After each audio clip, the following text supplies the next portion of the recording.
Dear students, welcome to another lesson on teratogenesis. आज हम टेराटोजेनेसिस के अंदर कुछ लिम्ब डिफेक्ट्स को स्टडी करेंगे। और वैसे तो लिम्ब मैलफॉर्मेशन मतलब किसी भी लिम्ब का, हाथ या पैर का गलत ढंग से बन जाना फ्रीक्वेंट प्रॉब्लम नहीं है, लेकिन कई बार ऐसा हो जाता है कि हाथ या पैर डिफेक्टिव फॉर्म हो जाते हैं। ये जो मैलफॉर्मेशन है या ये जो गलत ढंग से कोई अंग बन गया है, ये हो सकता है किसी हेरिडिटी या किसी जेनेटिक कारण से हो। एनवायरनमेंट फैक्टर्स कितना इनके साथ रिलेटेड रहते हैं वो हम इस आगे के चैप्टर्स में अध्ययन करेंगे। वैसे तो हम ये जानते हैं कि टेराटोजेनिक रिस्पॉन्स एक स्ट्रेन से दूसरी स्ट्रेन, हर इंडिविजुअल की स्ट्रेन होती है, तो एक स्ट्रेन में कभी टेराटोजेनिक इफेक्ट ज़्यादा होता है तो कभी दूसरी स्ट्रेन में ज़्यादा होता है। इस टेराटोजन के डिफरेंट तरह के इफेक्ट को पढ़ने के लिए हम चिकन्स की मतलब मुर्गे की एक क्रीपर वैरायटी लेंगे। क्रीपर चिकन्स एक्चुअली उनको कहते हैं जो मुर्गे जिनकी टांगें बहुत छोटी होती हैं, इतनी छोटी होती हैं कि उनका बॉडी बहुत छोटे से, बहुत कम सेंटीमीटर से ज़मीन के ऊपर कैरी होता है। ऐसा लगता है कि वो मुर्गा रेंगता हुआ आ रहा है। इस डिज़ीज़ को कॉन्ड्रोडिस्ट्रोफी कहते हैं और ये एक्चुअली एक रेसेसिव लीथल जीन सीपी द्वारा क्रिएट होती है।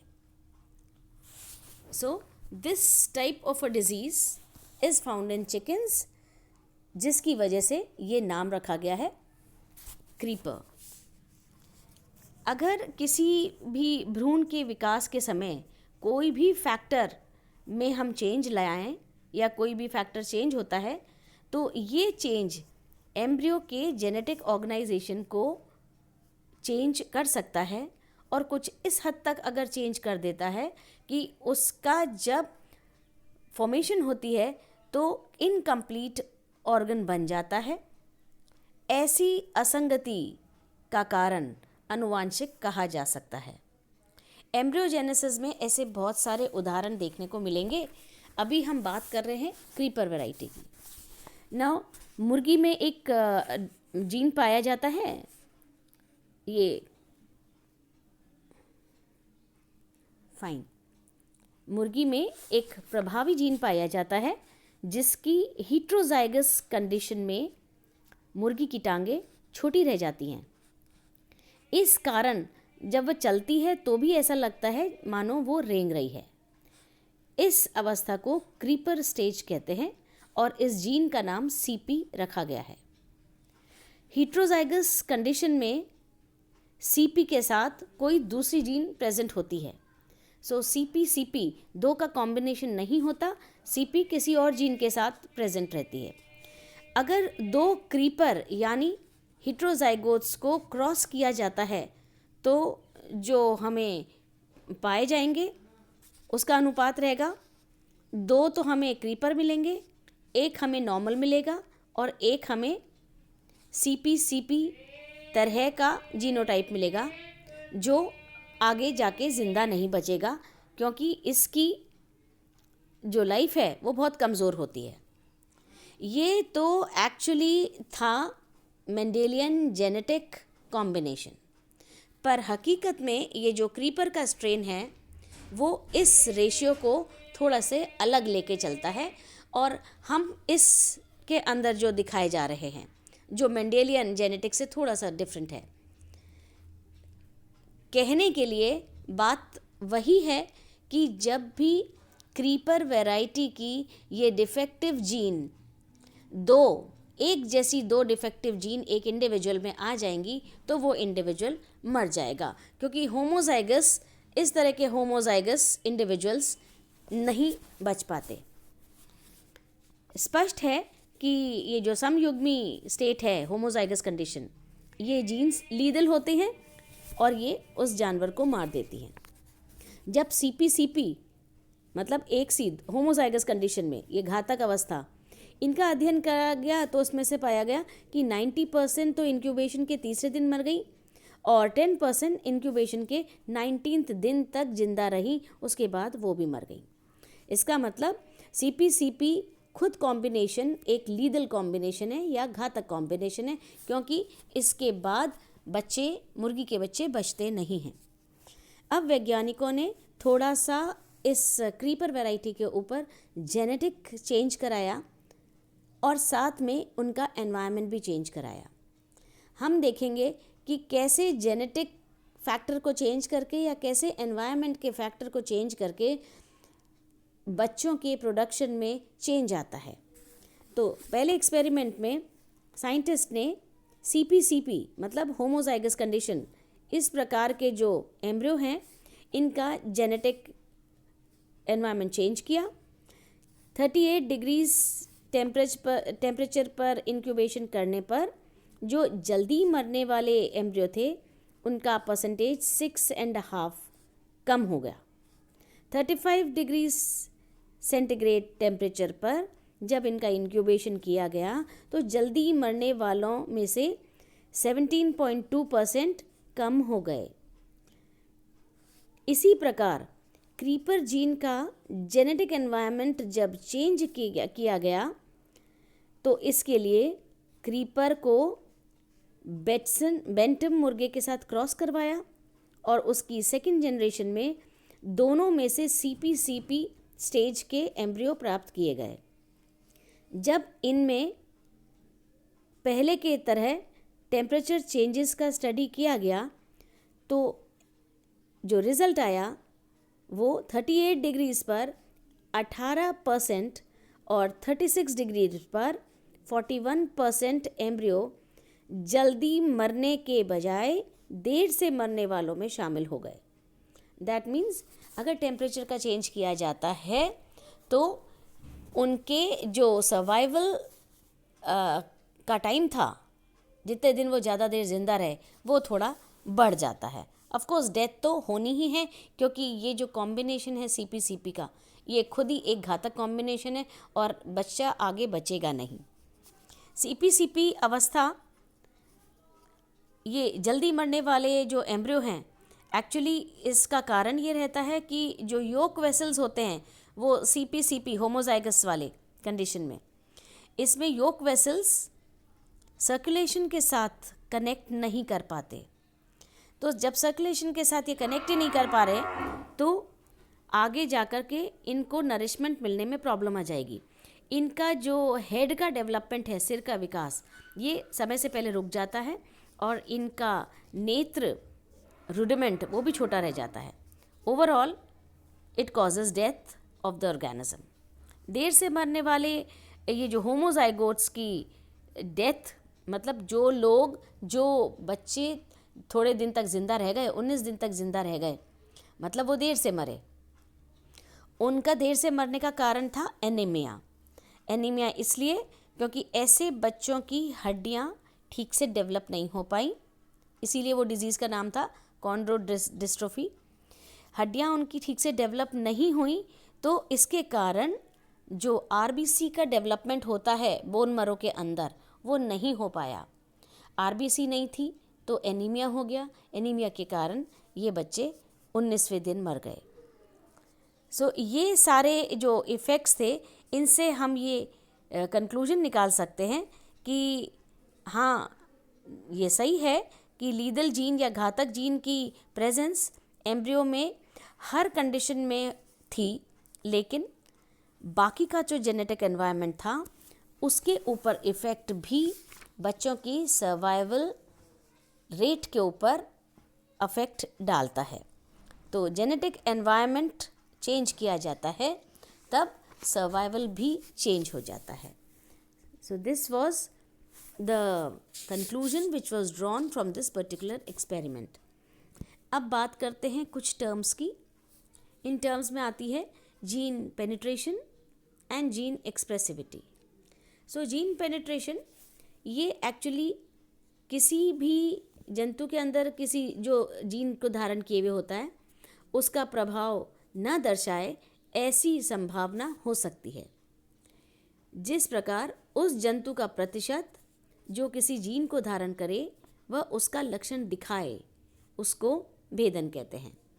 मतलब the ability of a gene to express itself in an individual carrying it. जैसे सीपी जो अभी हमने देखा, सीपी का पेनिट्रेशन 100% है, इसीलिए उसने अपना पूरा एक्सप्रेस कर दिया and ultimately it cause death of the organism. Another term is expressivity. Expressivity actually इसको कहते हैं it is the ability of a gene to express itself equally in an individual carrying it.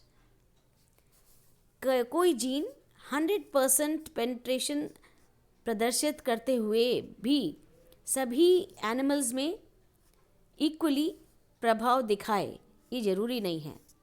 ये जो differences आए हैं ये genetic environment की वजह से आए हैं। और इस उदाहरण में हम देख सकते हैं सीपी जीन ये अपनी जो अभिव्यक्ति एक्सप्रेसिविटी करती है ये 2 लेवल्स की होती है। जो पहली स्टेज में एक्सप्रेस किया था 90% और बाकी में एक्सप्रेस किया था 10%, जब पहली स्टेज में ये मरी थी, और बाकी जब लास्ट स्टेज में ये बच्चों की 19वें दिन डेथ हो गई। इसी प्रकार प्रपोर्शन ऑफ अफेक्टेड इंडिविजुअल्स, ये सारा डिग्री ऑफ इफेक्ट के ऊपर शामिल रहता है। Then there is one more term जिसको हम प्लियोट्रोपिज्म कहते हैं। एक्चुअली प्लियोट्रोपिज्म होता है जब एक जीन बहुत सारे कैरेक्टर्स पे अपना प्रभाव दिखाती है, तब हम उसको प्लियोट्रोपिज्म कहते हैं। और ये जो प्लियोट्रोपिज्म है ये एक जेनेटिक इफेक्ट है जो सिंगल जीन बहुत सारे कैरेक्टर्स के ऊपर दिखाती है। अगर इस जीन के ऊपर कोई म्यूटेशन हो जाता है तो वो अपना इफ़ेक्ट 2 या 2 से ज़्यादा फैक्टर्स पे दिखा सकती है, और इसी जीन के इफ़ेक्ट की वजह से डिफरेंट तरह के फिनोटाइप्स भी प्रोड्यूस हो सकते हैं। So it may contribute to the production of different types of phenotypes. Genes जो प्लियोट्रोपी दिखाती हैं वो एक सिंगल पॉलीपेप्टाइड प्रोड्यूस करती हैं, जैसे कि दूसरी नॉन प्लियोट्रोपिक जीन्स, लेकिन उनकी ये पॉलीपेप्टाइड जीन ये बायोकेमिकल रिएक्शन को गवर्न करती हैं, ऐसा बायोकेमिकल रिएक्शन जो बहुत सारे इवेंट का फंडामेंटल है। एज अ रिजल्ट वो पर्टिकुलर फंक्शन इम्पेयर हो जाता है और जीन अपना इफेक्ट दिखा लेती है। Then we talk about some terms जिसको हम ऑटोफिन और एलोफिन कहते हैं।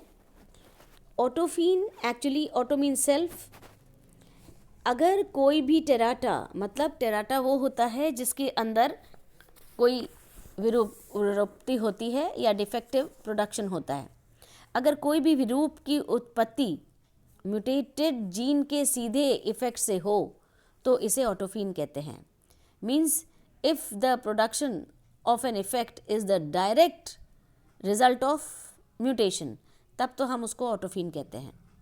और अगर ये जो टेराटा हुआ है इसका प्रोडक्शन इनडायरेक्ट इफेक्ट की वजह से होता है, म्यूटेशन के इनडायरेक्ट इफेक्ट की वजह से होता है, तब हम उसको एलोफिन कहते हैं। So these are 2 terms showing the type of effects. ये वेरिएशन है जो फोनीम ग्रुप के अंदर आते हैं। दीज वर सम टर्म्स जो बता रही थी जीन्स किस प्रकार अपना इफेक्ट दिखाती हैं और किस प्रकार एक इंडिविजुअल एक पर्टिकुलर जीन के म्यूटेशन के कारण अलग ही फिनोटाइप प्रोड्यूस कर लेता है और एबनॉर्मल कहलाता है। नाउ एक नज़र उन सब फैक्टर्स पे ले लेते हैं जिसकी वजह से डिफेक्ट्स होते हैं, एनवायरनमेंट फैक्टर्स और बर्थ डिफेक्ट्स। ये इनको आप एक रीडिंग लगा लीजिए, मैं पहले ही आपसे डिस्कस कर चुकी हूँ, हमारे फर्स्ट चैप्टर में ये सब डिस्कस हुआ था। टेराटोजेंस ये ग्रोथ को कम कर देते हैं, मैलफॉर्मेशन बढ़ा देते हैं। जीन्स मदर और फीटस की ये डिटर्मिन करती है कि टेराटोजन का इफ़ेक्ट कितना होगा। ज़्यादातर टेराटोजेंस हार्मफुल होते हैं केवल उस पीरियड के लिए जो विंडो पीरियड कहलाता है। मतलब हमेशा हर कोई फैक्टर हार्मफुल नहीं होता या घातक नहीं होता। जैसे एक ड्रग है थैलिडोमाइड, वो टेराटोजेनिक इफेक्ट केवल तब दिखाती है जब 28 से 50वें दिन प्रेगनेंसी के लिए जाए, उसके आगे पीछे उसका इफेक्ट नहीं होता। देन कई टेराटोजेनिक एजेंट्स स्पेसिफिक रिसेप्टर्स को इनहिबिट करते हैं और नॉर्मल जो डेवलपमेंटल पाथवे हैं उसको कंडीशन कर देते हैं, उसको डिसरप्ट कर देते हैं। कई बार टेराटोजन डोज डिपेंडेंट होते हैं क्योंकि सेफ डोज भी दी जाती है, एडमिनिस्ट्रेशन होता है सेफ डोज का भी, लेकिन अगर ज़्यादा ले ली जाती है तब ये ड्रग्स के रूप में हो जाती है और हार्मफुल हो जाती है और बहुत सारे एबनॉर्मलिटीज़ कॉज करती है, जैसे एजेनेसिस जहाँ पे पूरी तरह से कोई ऑर्गन ही बनना ख़त्म हो जाता है, अप्लेसिया जहाँ पे कोई ऑर्गन बनता नहीं है, देन हाइड्रोप्लेसिया जहाँ पे बनता है तो वो इनकम्प्लीट बनता है, देन इन्वोल्यूशन के फेलियर से भी बहुत सारे डेवलपमेंटल डिफेक्ट्स हो जाते हैं, जैसे थायरोग्लॉसल डक्ट का डिफेक्ट। देन कई बार डिविजन का फेलियर होता है और क्लीवेज नहीं हो पाता प्रॉपरली, तो उंगलियां चिपकी रह जाती हैं या पैर आपस में चिपकी रह जाते हैं। अट्रेसिया हो सकता है जो ऑर्गन रूडिमेंट को ल्यूमन बनाने से रुकने के प्रोसेस की वजह से होता है। डिस्प्लेसिया होता है जहाँ पे एबनॉर्मल सेल्स का ऑर्गेनाइजेशन हो जाता है टिश्यूज़ के अंदर। एक्टोपिया होता है जो मॉर्फोजेनेसिस का एरर के कारण होता है। डिस्टोपिया ये भी मॉर्फोजेनेसिस के एरर की वजह से होती है, बस साइट अलग होती है दोनों के। स्पाइना बाइफिडा अपन ने पहले कर ही रखा है, वहाँ पे incomplete closure of spinal cord हो जाता है और वर्टिब्रल कॉलम। इसके अलावा ये सारे डिजीज़ दे रखे हैं, आप चाहें तो कुछ को देख सकते हैं।